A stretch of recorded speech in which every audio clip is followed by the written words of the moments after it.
really a powerful tool when it comes to healthcare. So if you want any more information about that, you can visit doctorsfornutrition.org. There's a link on the homepage that can take you right there. You'll see the full list of speakers.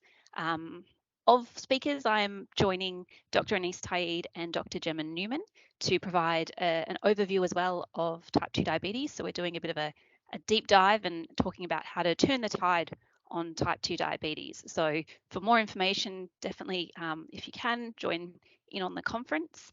But also a variety of other wonderful speakers that will be present over that weekend, being held in Melbourne. Okay, for today's session, I had a number of objectives that I felt would be beneficial to cover.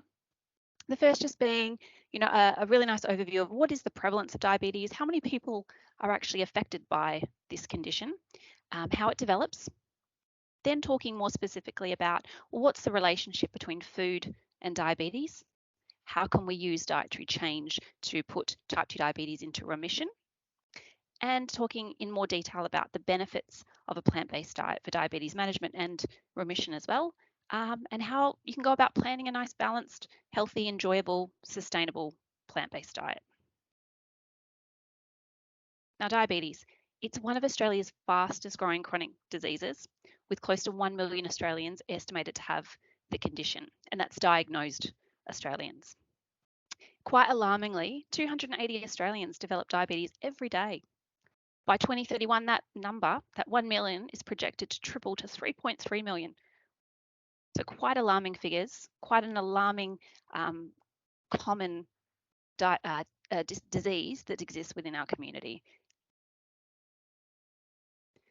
When we think about diabetes, it's really fundamentally about how our body manages blood glucose. So what's happening with, the glucose in our blood? Where does it come from? What's happening with it? In really basic terms, the food we eat is broken down into smaller components.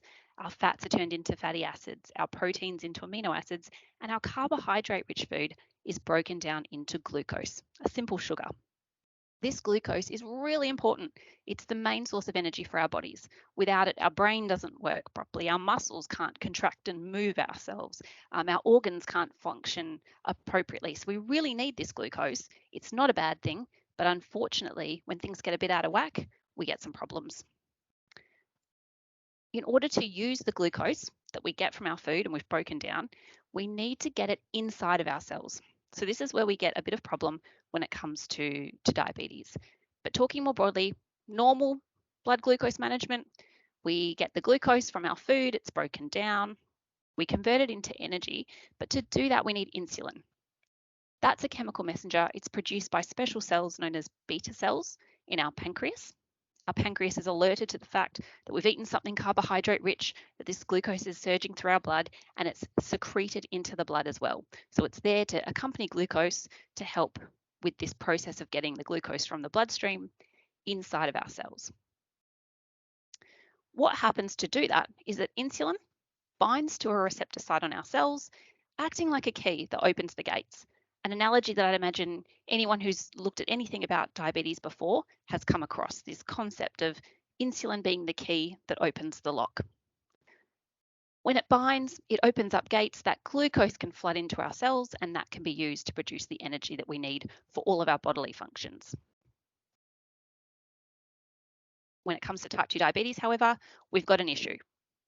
We have both an issue of insulin secretion, so some issues in terms of what our pancreas is doing, and also issues with how the insulin is acting on our cells.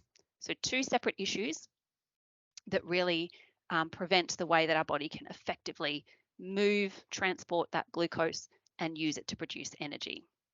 The first being that our body cells can become resistant to the effects of insulin. So they bind with the receptor, but nothing happens. Instead of being turned into energy, the glucose can't get into the cell, it stays in the bloodstream, and we end up with these really high levels of blood glucose.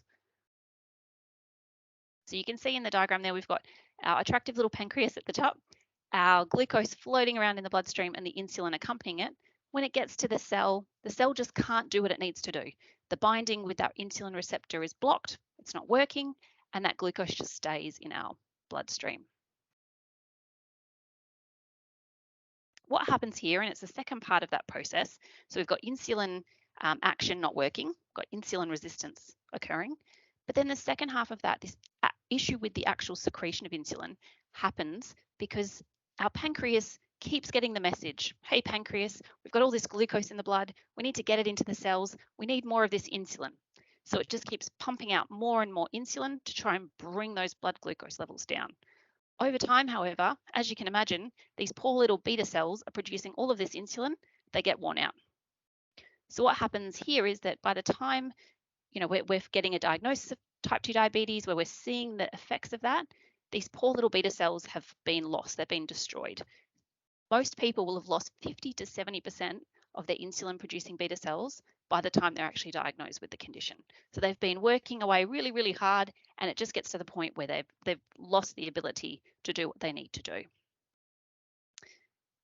A side effect of this, aside from the fact that we've lost this function of our pancreas, is that we end up with these really unhealthy levels of glucose staying in the blood. And the problem here is that that can lead to a variety of long-term and short-term health complications. Many you might have heard of is issues with vision, so damage to the very sensitive vasculature in the eye. We have issues with the kidney, again affecting those very sensitive structures in the kidneys. Problems with nerves and sensation in the feet, leading to quite severely amputations. So all of these problems kind of build on top of what's already an issue in terms of type 2 diabetes. So it's not only a really concerning problem given the prevalence and the fact that we're not able to effectively use glucose and produce energy and our body starts to get a bit worn down, but there's all these other complications that come with having chronically elevated blood glucose levels. So why does this happen? Well, what's actually occurring here is that our poor little cells are getting clogged up with microscopic droplets of fat. When we eat a high-fat diet or foods that have a lot of fat in them quite regularly, so over a period of time, those little droplets of fat rapidly move inside of our cells. And they build up inside there and they essentially clog up that lock, that little lock that our insulin needs to bind with, and they stop it from working. They also create a number of toxic breakdown products and these nasty little guys called free radicals. And what they do is, in addition to the cell being blocked up with all this fat that stops insulin from working, they actually cause damage to the cell as well, stopping it from responding appropriately to insulin, causing damage to the infrastructure, all the little organelles inside the cell and the cell membrane. So when that happens, no matter how much insulin we have pumping into our blood from the pancreas, it's just not able to open those glucose gates. It's essentially clogged up with fat.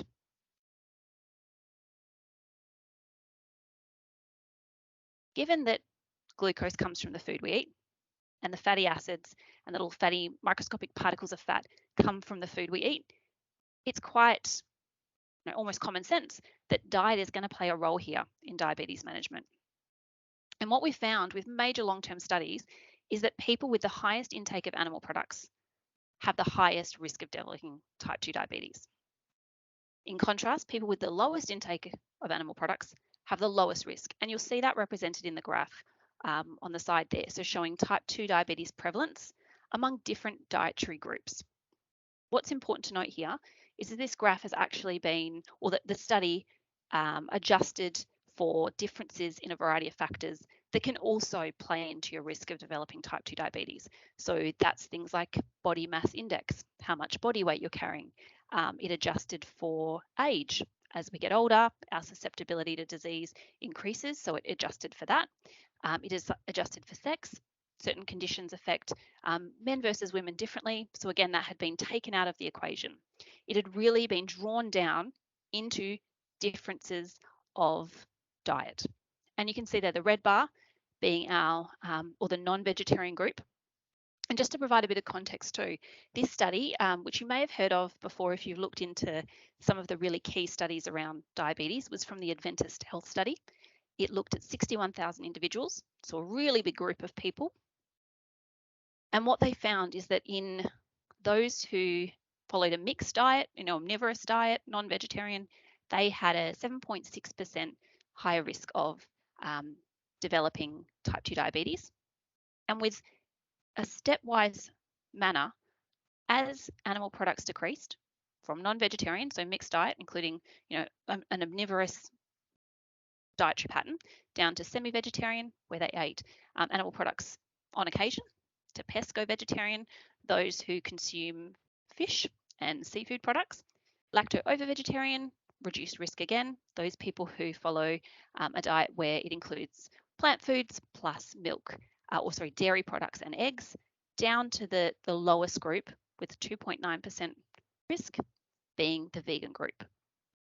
I think it's always really important to clarify here around some of the terminology, hence why I talked about each of those groups and what that involves. When it comes to vegans...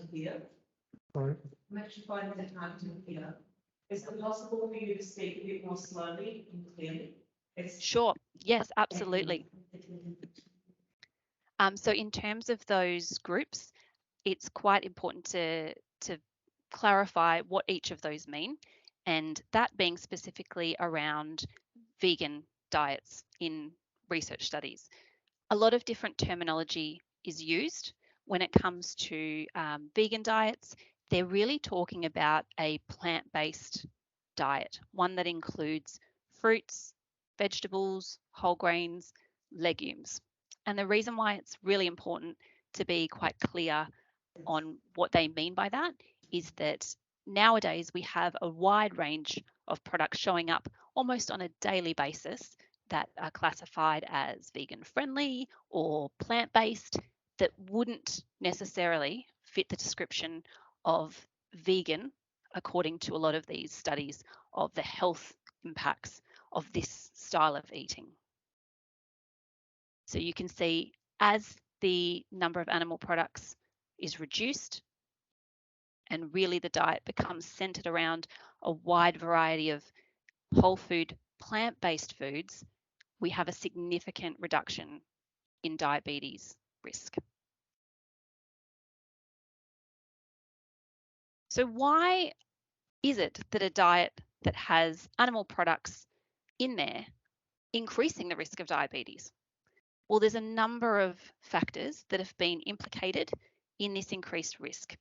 So we have things like saturated and trans fats, heme iron, animal protein, and a couple of other more complex components that come about depending on how the animal products have been processed or produced. And those are advanced glycation end products or AGEs and nitrosamines. And I'll talk about each of these in a bit more detail just to explain what it is about these components of these animal products that are leading to this increased risk of type 2 diabetes.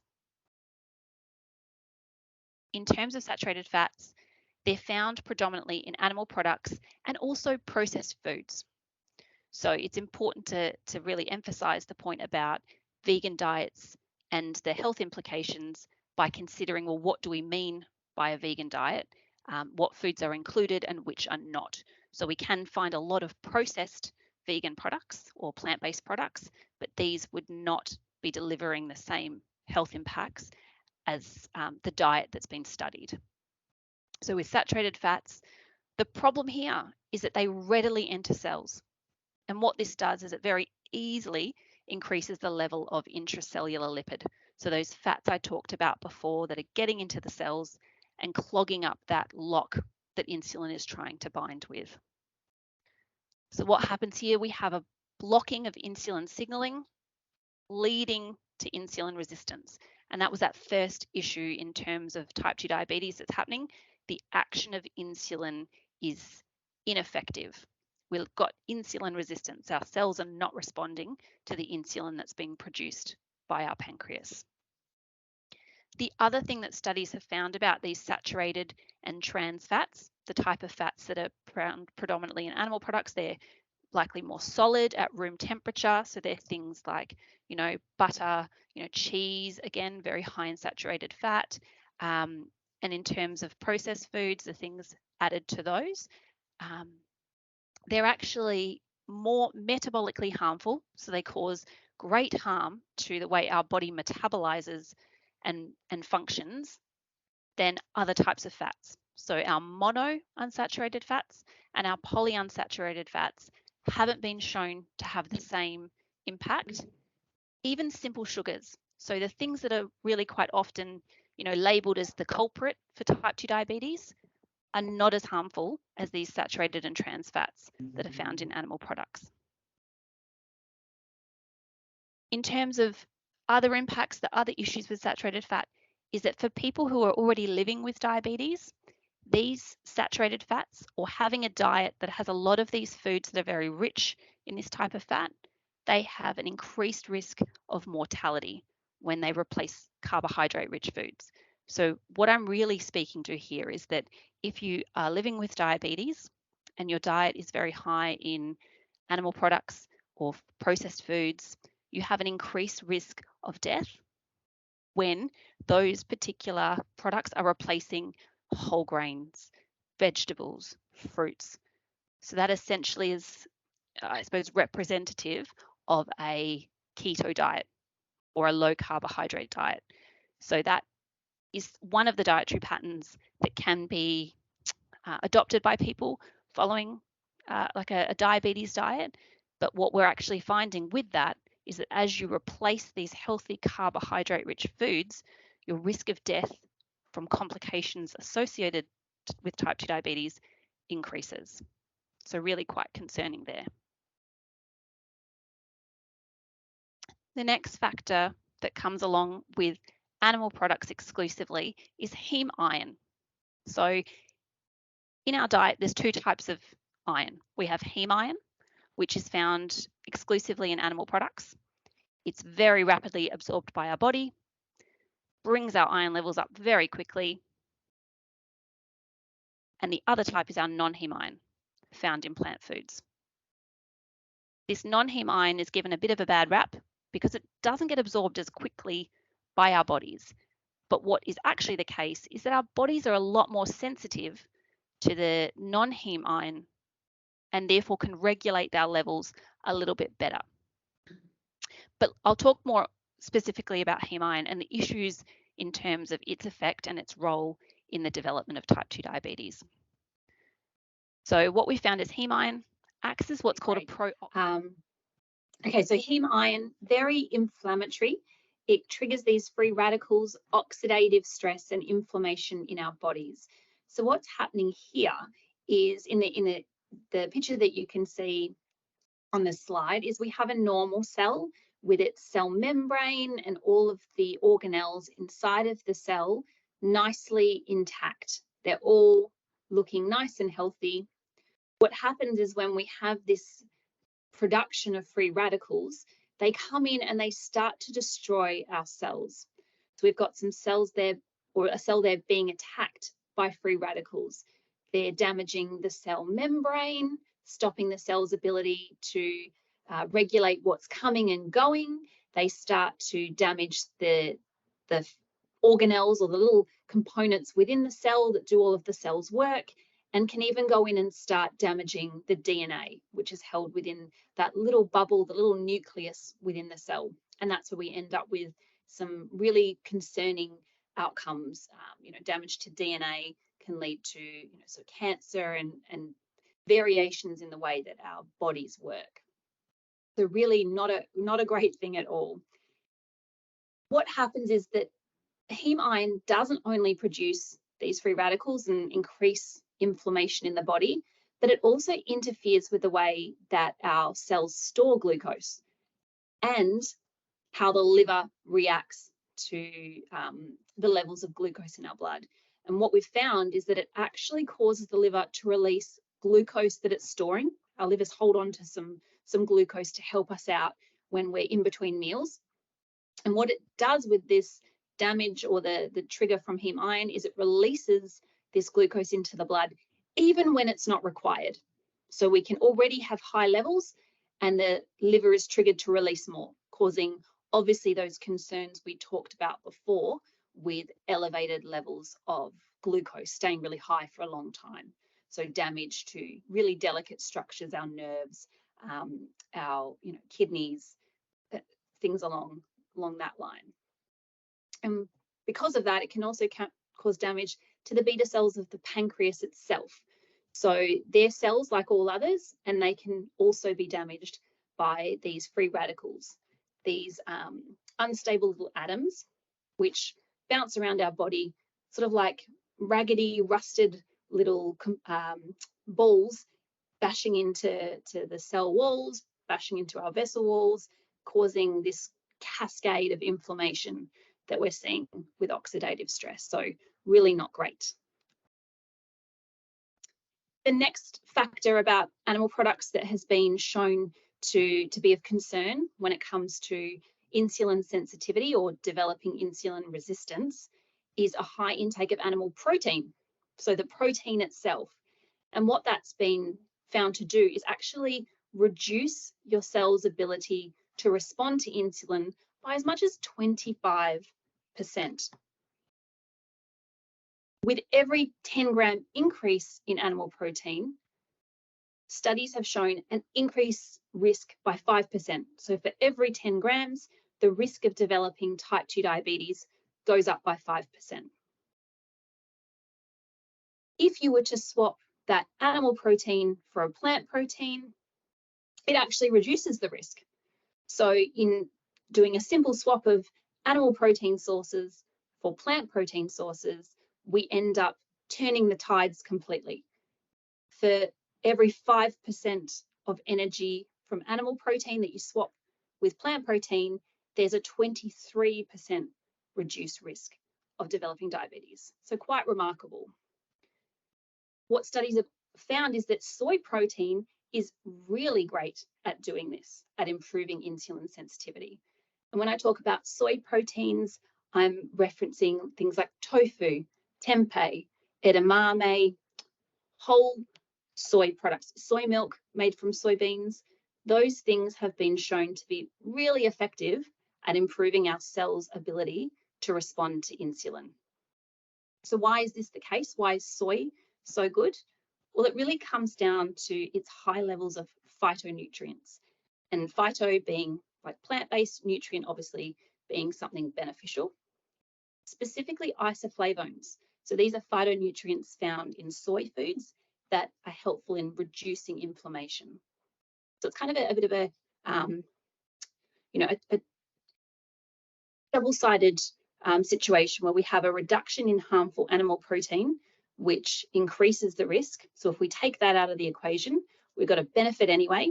And then by adding in soy protein, we get this additional benefit moving us in the other direction because it contains these isoflavones that are really fantastic at reducing inflammation.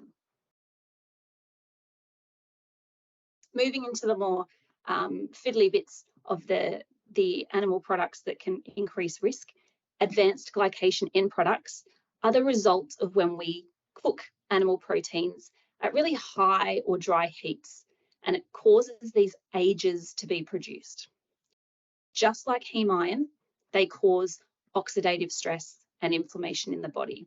So they trigger this inflammatory pathway that causes damage to our cells' ability to respond to insulin, our cells' ability, like those beta cells, to produce insulin, so causing a whole range of negative impacts.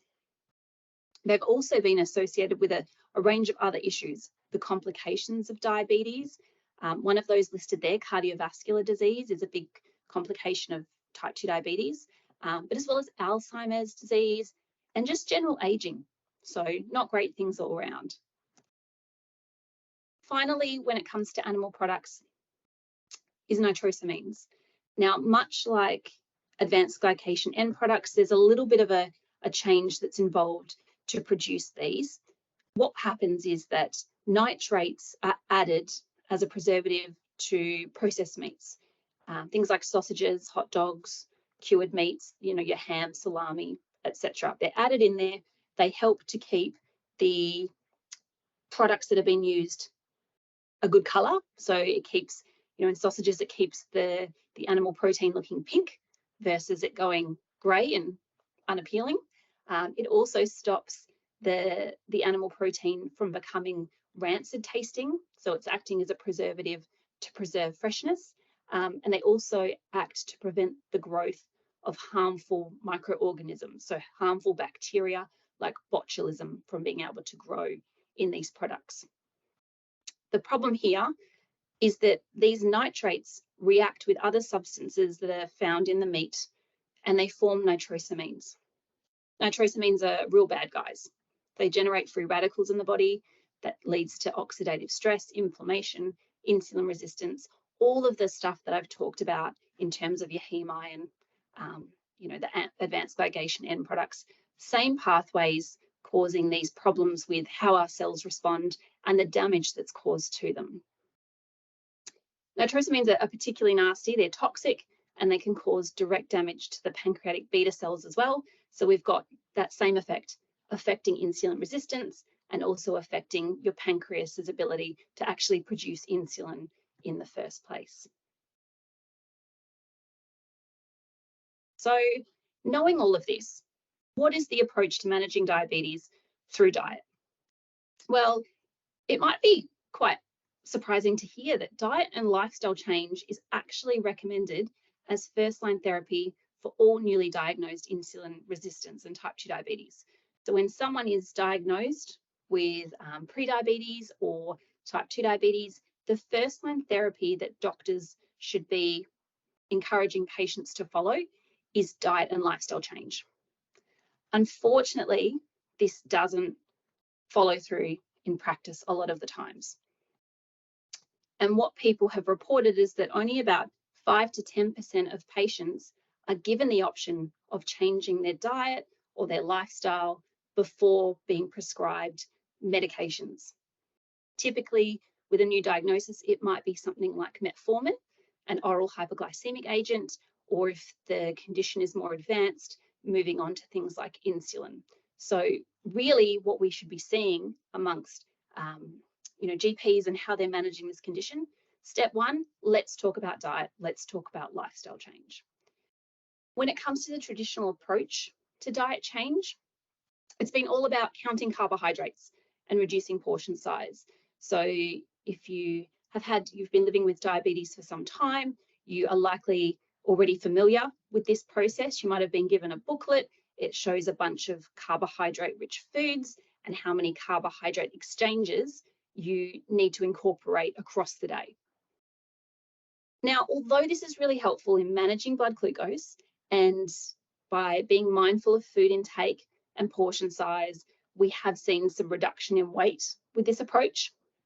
It doesn't actually do anything to change how your body is working.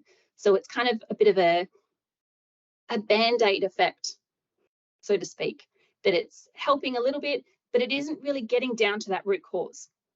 And what we want to talk about today is, well, how can we really address what's going on? How can we dig a bit deeper and address the root cause of the condition? So I want to talk to you about just a simple new approach to diabetes management. It isn't necessarily new, but it may be new in some circles where the mindset has been around carbohydrate counting, portion reduction, and other very low calorie, calorie restricted diets.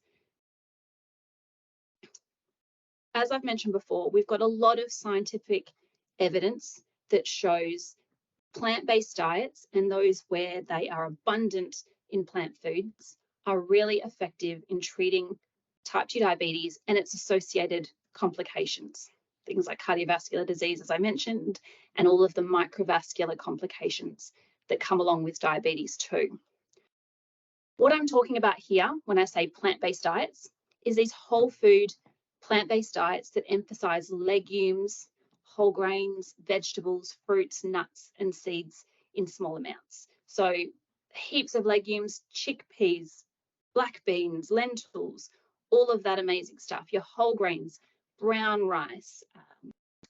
I always say quinoa, it's a seed, but it kind of falls into that category typically. Wide variety of colors of vegetables and, same with fruit. So really eating the rainbow.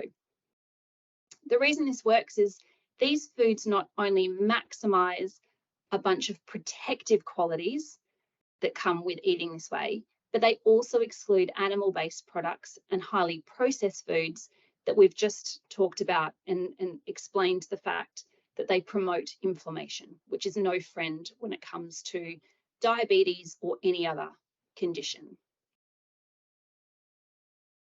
So how does a plant-based diet work? We've talked about why animal products are an issue. So let's sort of flip that over and say, well, that's nice, plant-based diets sound great, but what are they actually doing? So there's a couple of points here, and I'll talk to each of these briefly, but ultimately we see this really beneficial impact that comes without a lot of focus. It's about promoting a healthy body weight. And what I talk about here is really a body weight that's healthy for the individual. They're also incredibly rich in fiber and phytonutrients. One that I mentioned earlier was the soy isoflavones, so many others present in plant foods. They're also low in fat, which we know from the process of diabetes developing is not a friend, and also have a low glycemic index. And they're also low or omit completely harmful dietary components. Low in saturated fats, do not have the advanced glycation end products, no heme iron, and so on.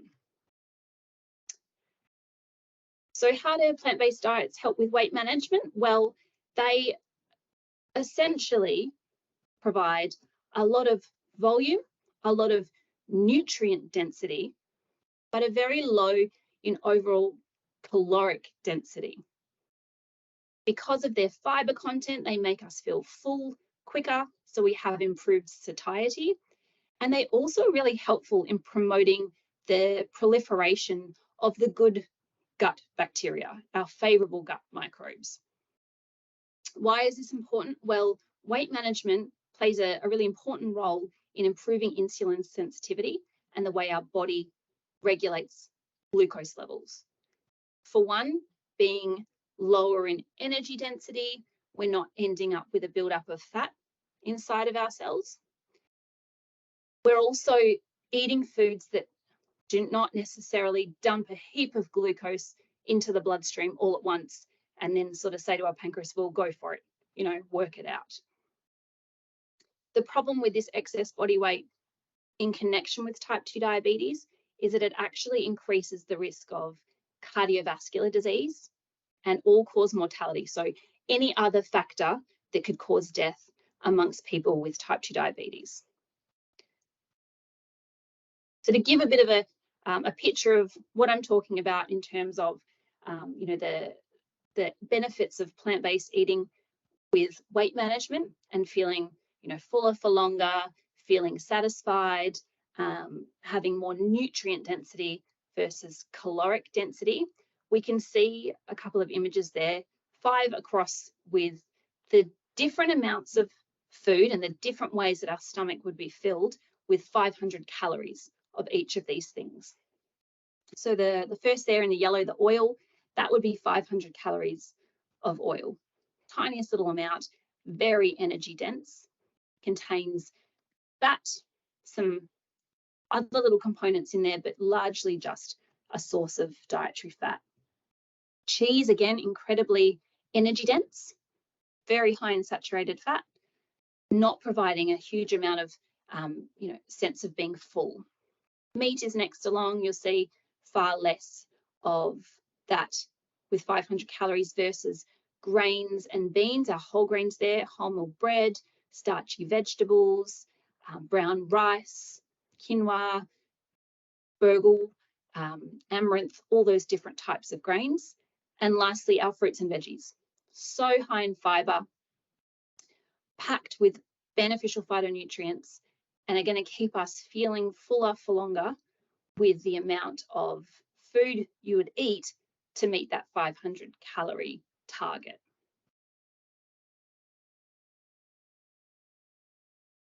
So I've talked a bit about fiber here. Fiber is amazing. The more fiber you can pack in, the better. It's actually suggested to aim for 40 grams of fiber per day to really help out with the building of these colonies of beneficial gut bacteria, to make sure that you've got plenty of satisfying foods and you're feeling nice and full and you're keeping your gut and your bowels nice and healthy. Specific fruits and vegetables like root vegetables, green leafy vegetables, berries, other fruits have all been linked to lower rates of diabetes. This can be for the fact that they're rich in fiber, but they're also really great sources of phytonutrients, vitamins, and minerals.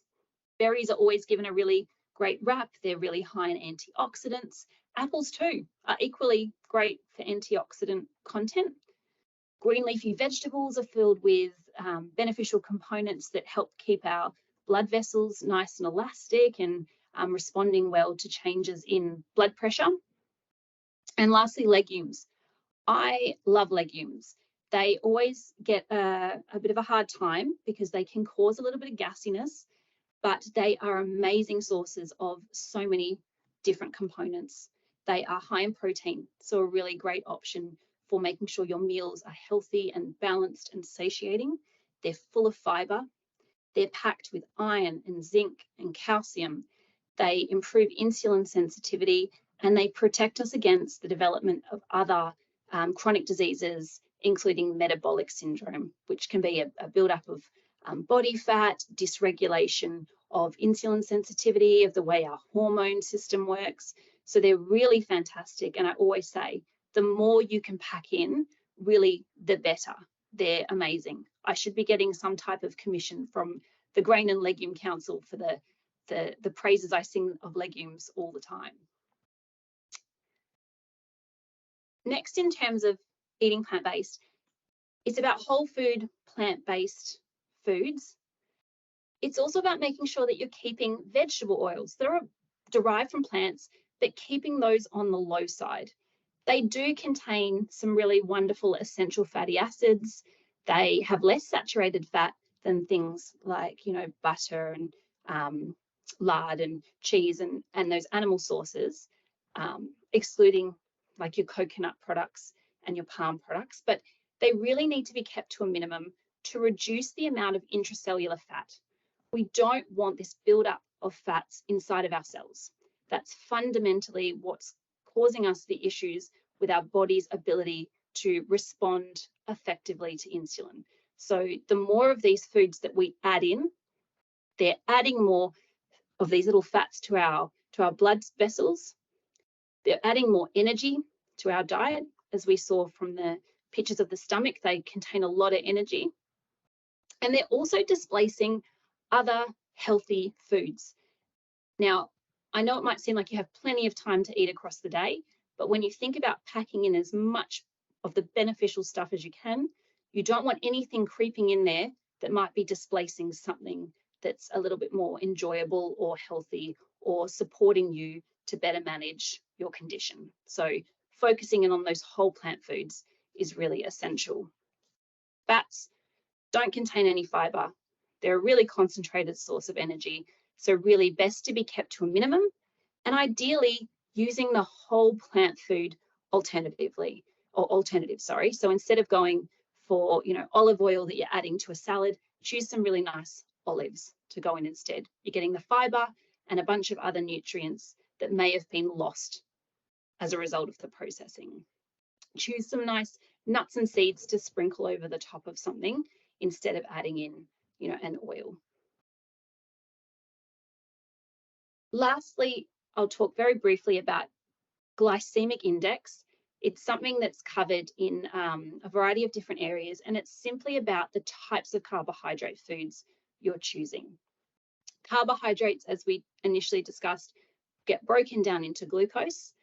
Ideally, to help our bodies regulate that glucose absorption, transport process more effectively, we want the types of carbohydrates that break down slowly. They help us keep our blood glucose levels more in check, more within a healthy range.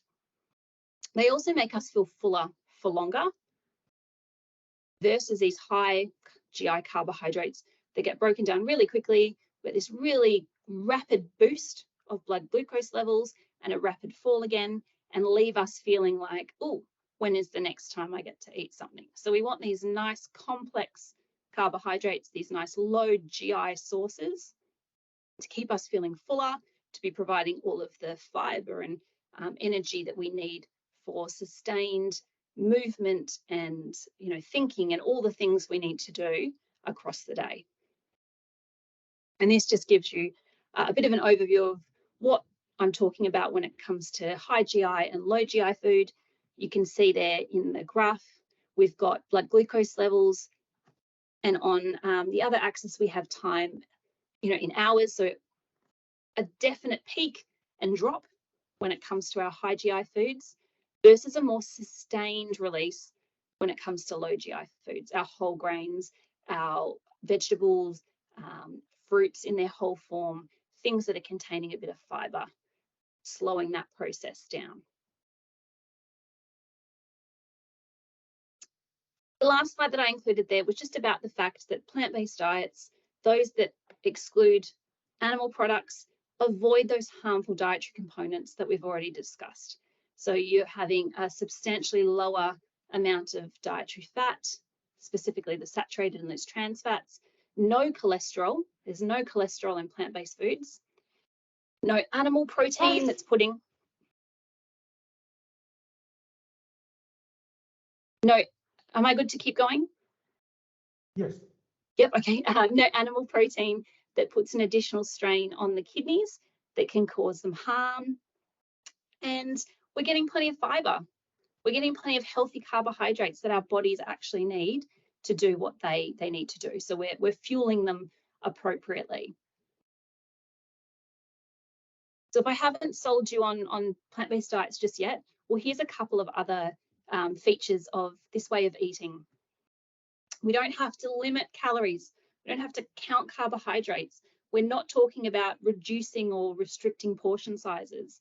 This is about eating an abundance of health-promoting foods, experiencing a variety of new flavors.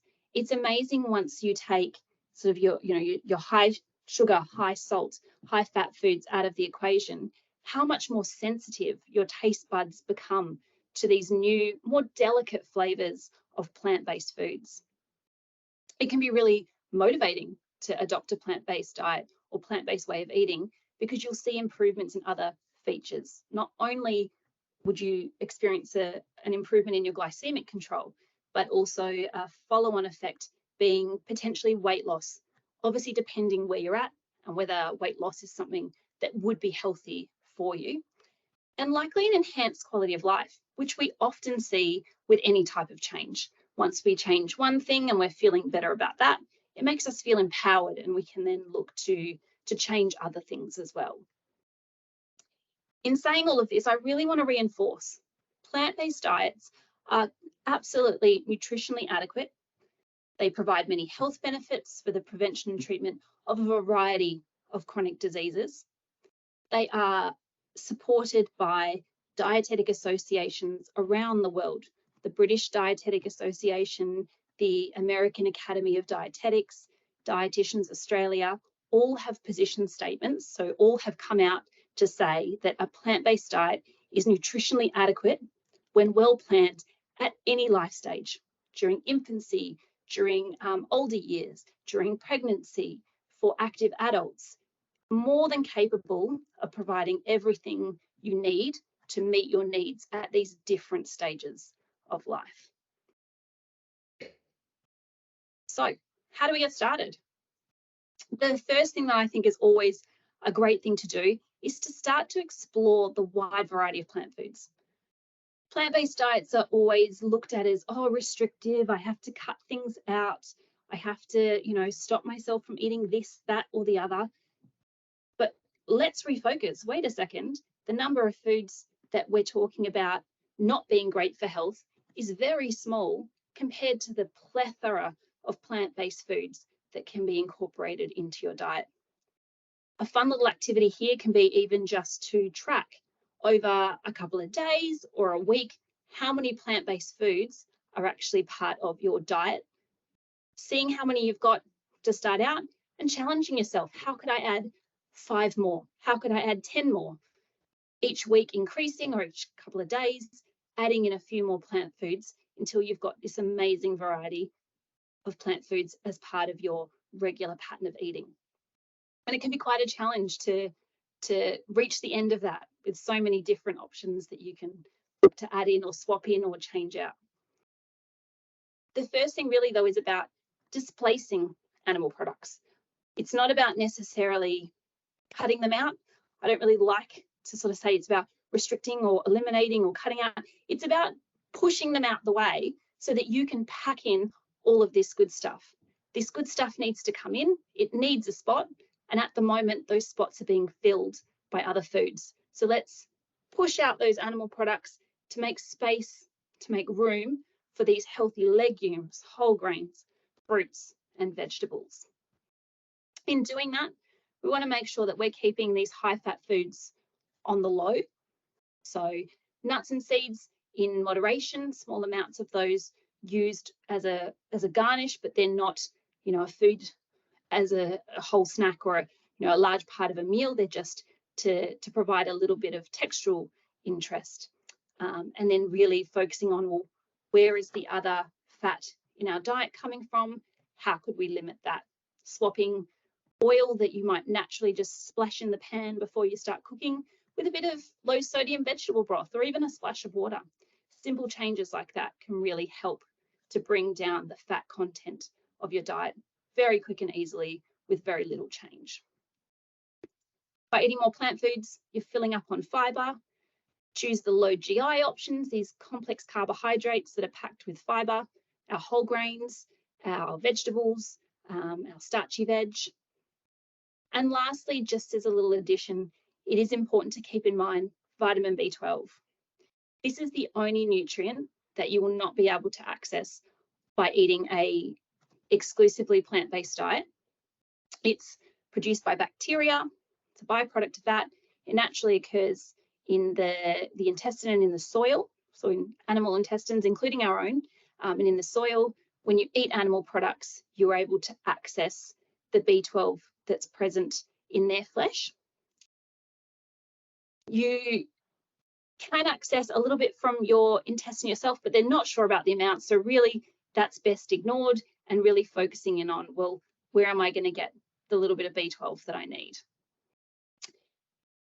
Anyone over 52 should be considering supplementing with B12, irrespective of what type of dietary pattern you follow, just based on how our body processes that.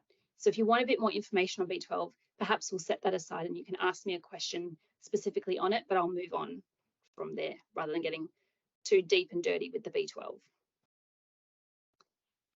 Let's talk really quickly about some simple substitutions. An obvious one is swapping dairy, cow's milk with soy milk. You're boosting phytonutrient content with that really easy swap. There's many products available, so you can really go crazy and try all the different ones there. You can swap out scrambled eggs for scrambled tofu. All of the recipes on the right-hand side there, the substitution, are all available from Doctors for Nutrition. So they're recipes that you can grab from their website if anything looks particularly tasty. You can substitute minced meat with black beans in tacos, swap out cheese for nutritional yeast or nooch on pasta. You can replace ice cream with banana nice cream, and swap chicken for tempeh in a stir fry. So they're just a handful of really easy substitutions to try. And there's so many more. So that was very much a limited list of really easy ways that you can bump up the plant protein component and reduce these harmful products in your diet. I've also done a really quick day of plant-based eating. So again, these recipes are from the Doctors for Nutrition recipe repository. So they've been provided by advisory council members, board members, various other clever little food bloggers. So lots of things to look at there. For breakfast, you could do a chia apple porridge. For lunch, a falafel salad with garlic tahini dressing. Dinner might be a quick bean stew. And some snacks across the day, banana and ice cream maybe for dessert, some fresh fruit in the morning. Afternoon might be some hummus with veggie sticks, or maybe some air pop popcorn. So many options, lots of recipes at Doctors for Nutrition, lots of recipes elsewhere, forks over knives, nutrition studies, heaps of different places to get some really delicious looking food. But really keep it simple. It doesn't have to be an elaborate recipe. It doesn't have to have lots of ingredients, just really focusing in on the foundations of a plant-based diet. Make sure your meals have lots of veggies. Go with 50% of your plate being covered in a wide rainbow of vegetables or fruits. 25% being a nice starchy veg or a whole grain, a baked potato with the skin on, or some wholemeal pasta or brown rice. And then the last part of your plate, the last quarter or 25%, being some type of protein-rich plant food. Maybe it's some baked tofu or stir-fried tempeh. Maybe it is some chickpeas in a curry. Perhaps it's some lentils in a soup or a dal. So many options. And this is just sort of a really quick one. All of these popped out to me and I thought, oh geez, I should make those for my lunch tomorrow, that delicious looking falafel salad or that bean stew. Every time I see it, I'm drawn to it. It's something about the colors. Now, in terms of getting in touch, if you'd like to ask me more questions after today's session, you can send me an email. I have an Instagram. I'm not super great with social media, but you can message me on there, or you can visit my website and there's a contact form there. So if you don't get a chance to ask a question, a burning question you have, please feel free to get in touch with me via any of those channels. Any questions? I actually have two questions. One is about fish oil, which I'm currently taking because my doctor suggested it because of my osteoarthritis, although he said the jury is out whether it actually works or not, but it won't do any harm. And I'm wondering if, is there a plant-based alternative to whatever it is in that that's supposed to help? And my second question is about yogurt. I was a vegan at one stage and saw yogurt as disgusting. Every brand I tried, and I tried making it, and that was a failure. And I understand that. And actually, when I was vegan, I developed irritable bowel syndrome, which I think was an excess of fructose. I developed fructose malabsorption, so that's why I actually abandoned it, because I think I was eating too much fruit and possibly vegetables as well. So those are my two questions about, how you get what's good, supposedly good for you in yogurt, and what's good for you in fish oil capsules. Very good question. By the way, and thank you for your presentation because it was well explained. Thanks. Fantastic. Thank you for the feedback. I'll start with fish oil. Now, fish oil, there is absolutely a plant-based alternative for that. The reason why fish oil is suggested is that it's very rich in omega-3 fatty acids, which are really helpful in terms of inflammation. So people will take fish oil for those properties, helpful in addressing inflammation with osteoarthritis. The omega-3s that come from fish oil are actually where the fish eat algae. So they eat the sea algae. They absorb the omega-3 from the algae. It's taken into their bodies, and then by using the fish oil, you're getting that omega-3 that's basically just been processed by the fish for you. But we can cut out the middleman. There are a growing number of algal omega-3 products available. I think you can even find things like that in like Chemist Warehouse, really widely available, a plant-based algal alternative. Definitely a better option than a fish oil, because you're cutting out not only that sort of, the fish as the middleman, but a lot of the issues that come with fish, which is about the heavy metal contamination and concerns there. So by skipping and going straight to the nice clean algal oil alternative, you're getting a far better product that way. With yogurt, I couldn't help but laugh when you said that a lot of the soy yogurts you tried were really disgusting. I hear you. My hope is that there's going to be continued progression in that soy yogurt space. You really want to look for something that's calcium fortified as well. So that does limit the offerings But recently, I got very excited when I saw that Vitasoy had brought out a range of soy yogurt that was calcium fortified. If you haven't tried it, it might be worth just giving that one a go. In terms of the benefits from yogurt, it's really about the live bacteria. So if you're not able to find a yogurt that kind of takes your fancy and making it yourself isn't an option, look for other fermented foods, things like sauerkraut. You can go with just tempeh is a fermented product that's really great to include. So it's more about incorporating those foods where you can for the benefits that come with it. If you are choosing a soy yogurt or looking to make it yourself, just make sure that you're using a soy milk that's calcium fortified, or that you're picking one of the options that's based on soy that you enjoy. That's really the most important part there. So if it's disgusting, it's not for you. Maybe look elsewhere for those beneficial components of it.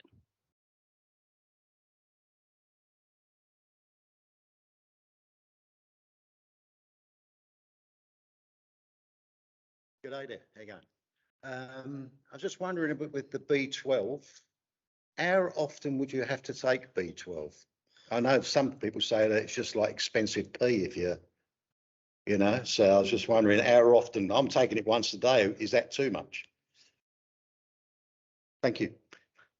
Another really good question. I sort of started leading down the B12 pathway as I was talking. I thought, wait, it's probably a whole nother question on its own. It really depends on the dosage that you have. So with B12, you can find a lot of different formulations. Typically, the one that you can get is often a high strength, and it will be 1,000 micrograms. If you are vitamin B12 deficient, if you've had a blood test that says your levels are low, you're going to need to go with a more aggressive supplementation plan. But if it's just a matter of taking a supplement to make sure your levels remain stable, if you've got an 1,000 microgram version, like a tablet or a sublingual or a spray, that really is more like 2 or 3 times a week. So you're not having to do it every day. Definitely, if you're doing it every day and you're not deficient in any way, that is definitely expensive pee. The bottle will tell you to take it daily, but you really don't need it that often. If it's a lower dose supplement that you have, really depending, you want to aim to take in about 50 micrograms a day. So if it was 50 micrograms, that would be daily. If it's 1,000, buy or try week, sort of twice or 3 times a week. If it's even higher, 2,500 is another common formulation, once a week. So not having to do it daily. What else was I going to say about that? I think that's it. Yeah, so just sort of be mindful of the strength and therefore how often you would need to take it.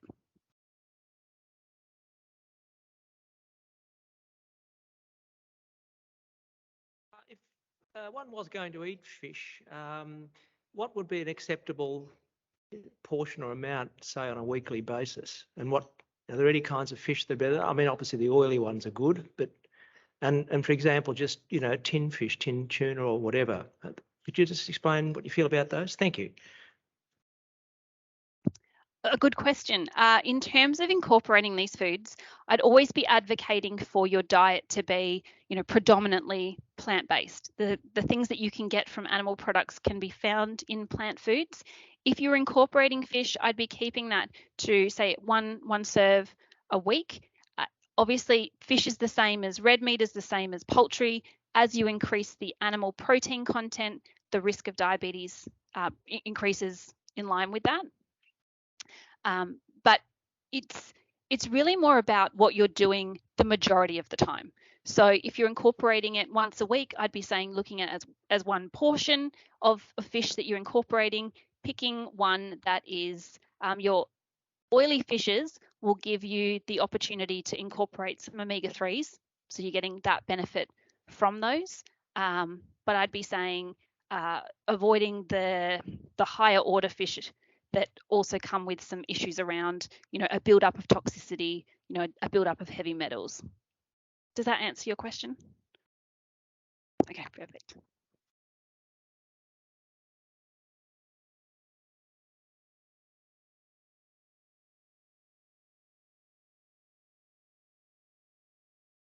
Question.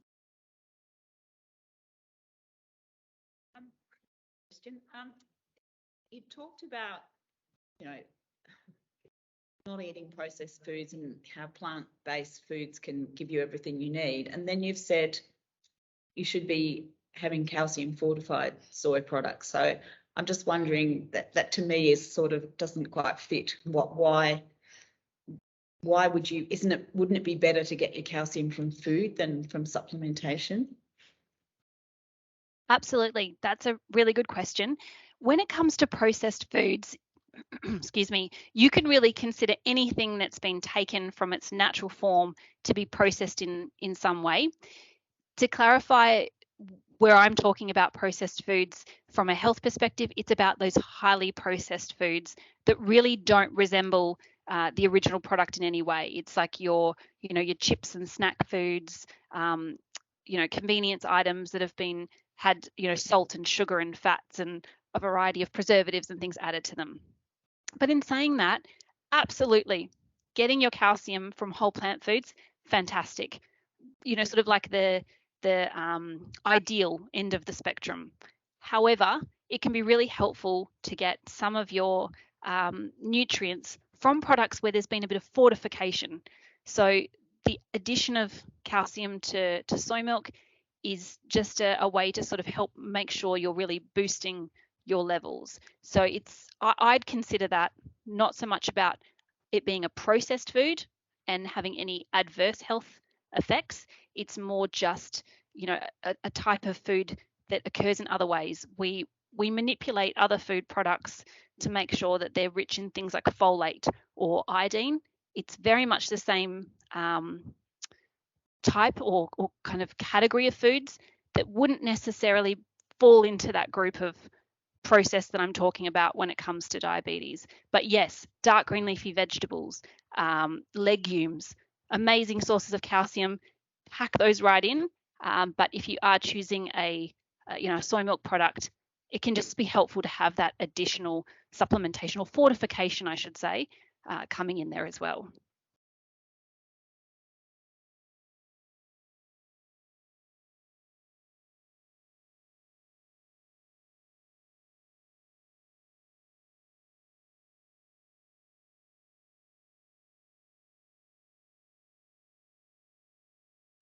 Good day, it's me again.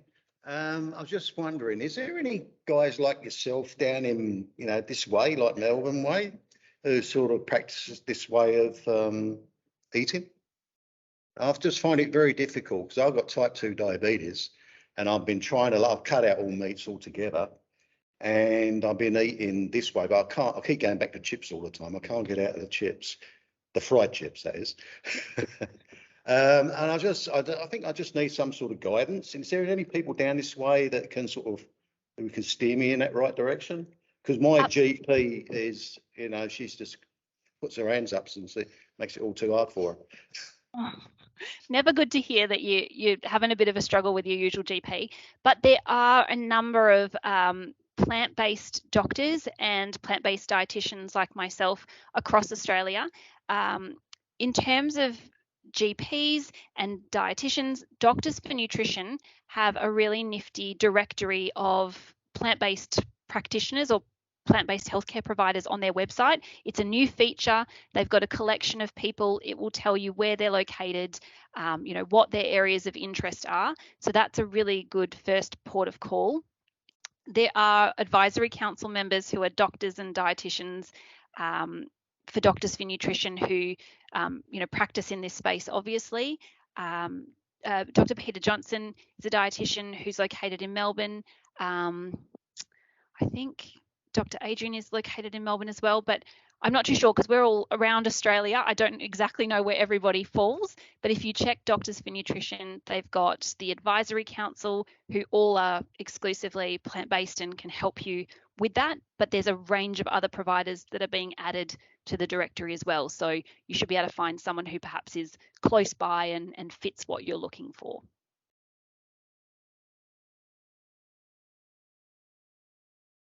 Again, what are your feelings about Michael Mosley?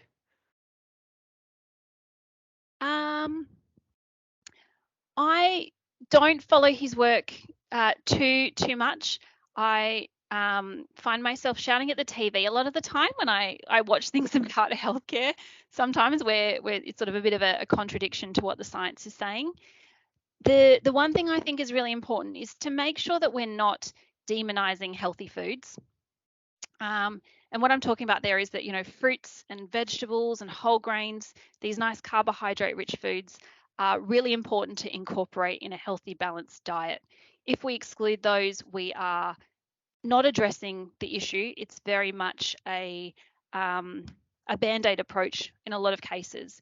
So without knowing too much about what Dr. Michael Mosley puts out there, I probably can't comment on my opinion on it. I don't have a well-developed one.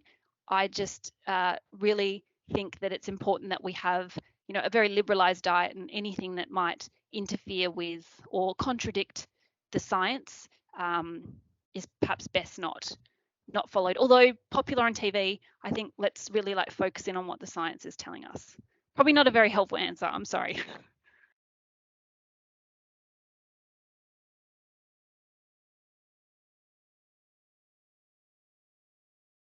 So doctor, I'm going to ask a question on behalf of someone.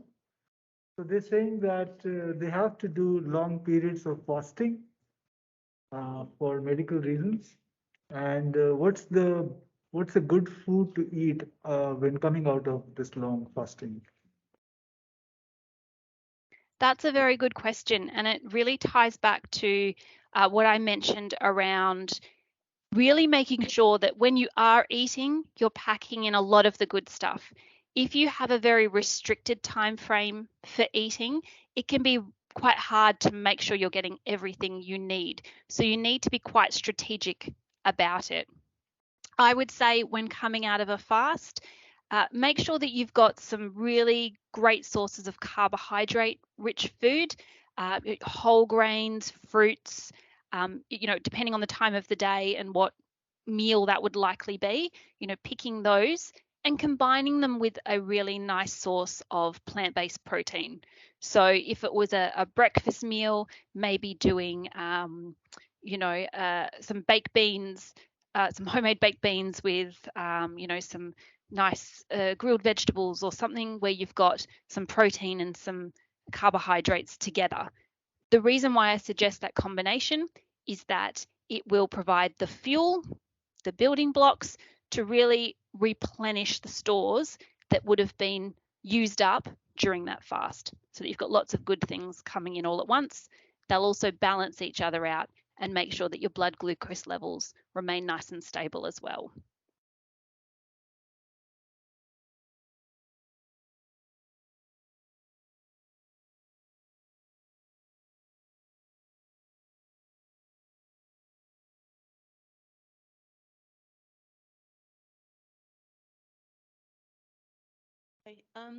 I understand that probiotics affect your mood, so that could really affect how you're happy to take time to prepare meals. I think, yeah, I think that's quite important. The other thing is, and we've lost the probiotics in our diet, which used to be traditional. Every culture had their own probiotic. And I think they provide nutrients as well. I think the gut bacteria actually create nutrients. The other thing is with oxidative stress, I know there's a lot of herbs that could help. Like I know Herb Robert is an antioxidant. So I'd like to know if there's any herbs or even culinary herbs that you can recommend with that. Two really great points. In terms of probiotics, absolutely. Probiotics specifically are the bacteria, the beneficial bacteria. What we want to do is make sure we're feeding them with lots of good prebiotics, you know, our fibrous vegetables, our fibrous grains, to make sure that we've got all of the good gut bugs happening. But so true, we've lost a lot of beneficial components of our diets as a result of our modern food space, our landscape. due to sort of processing of foods and the way that we farm foods and we, transport and all of that does limit a lot of those things that were just normally and naturally present historically on foods. And it certainly does have a role in terms of mood. Our gut microbiome is very involved in a number of functions throughout our body, and one of those really is our mood. And being in a good mood is really central to feeling positive and feeling motivated to make nice nourishing food for yourself. So making sure that you've got plenty of prebiotics coming into your diet, if you don't have other probiotic sources, can be a good way to nourish those beneficial gut bugs. Herbs, well, I'd say using a variety of different things, even from like parsley and basil and coriander and, all of those, they are also very rich in antioxidants. They're like powerhouses of, of goodness. So even it's not about sort of having to hunt down a sort of an exotic or a hard to find rare herb to get those benefits. We've got antioxidant properties across the plant kingdom, just in fruits and vegetables, but the herbs are really great sources. So I'd say wherever you can, jazz up your meal with just the normal stuff that you'd find around the place, like your parsley and basil and so forth. Rosemary, they've all got amazing qualities.